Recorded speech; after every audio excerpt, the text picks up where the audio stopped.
So good morning, viewers. Just give my belly a bit of a rub there. To tell you about my shark diving yesterday. It was pretty bloody awesome. The trip out there was rough as guts, hey. Like, I was actually feeling crook all day. Even when I was in the cage, I was feeling crook. The ride home wasn't too bad, and I started to feel a little bit better by that stage. Had something to eat, and I even had a little bit of a nap as well. So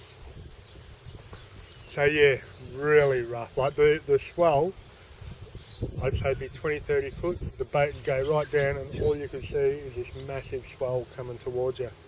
And then the boat would go up, and a couple of people threw up. Anyway, so we get out there, and they put you in groups of like 5 or 6, and there was 24 of us, so that was 4 groups of 6, and I was in group 1. So I know there's a few of you out there that have said messages and said that you want to do it. I'll give you some advice. Don't go in group 1. The reason for that is that's just getting the sharks around the cage, so you'll only get a couple of sharks, maybe 3 as the day, and they're not very active. As the day goes on, more sharks come in and they become more active as well. So so try not to go in group 1 if you're going. Try and pick a nice sunny day, because the water is so much clearer when the sun's shining. When it's cloudy, it's a lot darker, and when we went out, the water was a little murky as well. But saying all that, it was absolutely awesome. I had a ball. It was everything I expected to be, and I would definitely do it again. We had sharks swimming right up to the cage, like that far away from our faces, and so I was taking a few photos.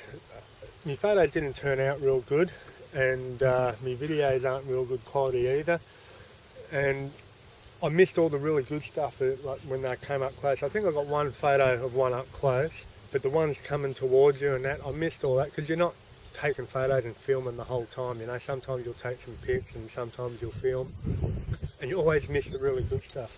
But anyway, it was fantastic. You get well fed, like all day long you're just getting fed fresh fruit and veggies and bickies and drinks, and you got to pay for your cans of Coke and that. There's water, and you can get beer. I had one beer on the way home when I started to feel a bit better. What else?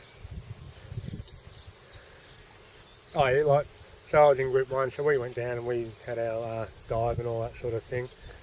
Come up, and then the rest of the day you can just watch the sharks from the top of the boat. You can get some good photos and pics of that as well. Get them coming up out of the water, because they bait them. I went on there. There's two tours.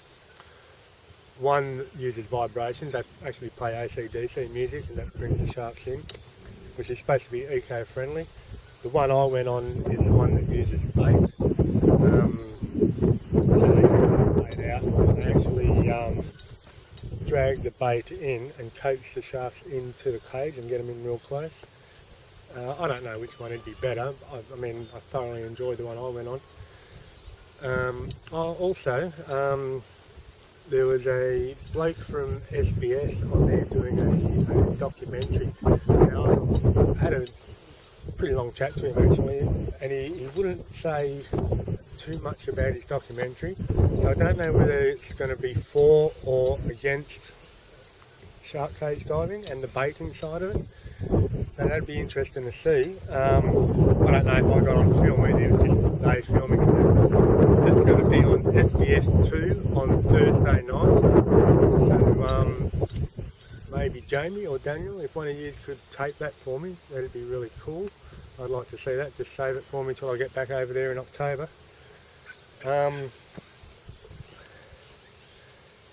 just seen a fish jumping out the water down there. What else? Yeah, okay. Oh, and I met when the bolt fell out of my panhard rod. I went for a walk down the road to look for the bolt, and I just left my car all open, doors open, tailgate open, and got my bloody iPad and phone and computer, cameras, all that just sitting on the front seat, and I've got about half a K to run. You know, it's probably not a good idea leaving all that open. And this car was coming towards me, so I pulled them over, and it was a young couple, about 25 or something. And I asked them if they'd do me a favour and just shut the car up for me, and they can keep going. So they did that. You know, they were on the boat. They were doing the shark cage diving as well. And had a bit of a chat to them. They're travelling around Australia. So many young people doing it, young couples in their early 20s and that, and I just think, you know, that's fantastic. Meet a lot of backpackers, and just the stories they have to tell you are great, like the jobs they do and how they manage to get around. Like, and this young couple actually, they're going to be in Perth in the next few weeks, and they're house sitting for someone, so they get free accommodation for 2 weeks, looking after someone's house, and yeah, and then they can move on. They do that through a website. There's other ways of getting around. One of the backpackers on the boat was telling me he met a backpacker from Adelaide who was heading towards Alice Springs. So he gets on the computer and has a look around. I don't know what all these sites are, but they're out there. And he found this car yard that needed to get a camper van from Adelaide to Alice Springs. And they pay for all the fuel. They give you a certain amount of miles, and it cost him $1 a day for the camper van. So it took 3 days. It cost him $3 to get from Adelaide to Alice Springs. Like, how awesome is that? There's all these little tricks that they learn, and yeah, it's pretty good. It sort of makes me well, I'm getting a bit old for that sort of shit. Anyway, I love the trusty old car. She's a beauty. Just about to leave the caravan park now. I've got to go pick up my nut and put that on. And then I'm going to head out to a place called Whalers Bay. It's supposed to be pretty scenic out there, lots of cliffs and that sort of thing, so I'll get some photos of that and camp out there for a night, and then I'll have to come back into Port Lincoln, and then from there I'm heading over to Coffin Bay, which I'll probably stay there for a couple of days too. So yeah, so far so good, everything's been fantastic. I'll just let you have a look around the caravan park where I've stayed. I picked, you're allowed to, the unpowered sites, you're allowed to just come down to this big grassy area and pick any site you want. You just take it off the tripod. So yeah, you come down here, and I've picked the furthest spot away from everyone. If you can't tell, I'm a bit of a loner. Nah, saying that, I really, since I've been on this trip, I really think I need a partner to share all this with. I mean, I have loved doing the trips on my own, but I need someone to share it with, so I might be looking for a good woman. There's the caravan park. I've had my shower and my shit today, done all my dishes, I've done all my clothes washing, and I'm ready to go. Fucking internet here is so slow, man. Like, I think I put a photo up. One of my videos was going to take 4,400 and something minutes. Like, fucking hell, that's 3 days or something. Anyway, it got quicker and quicker.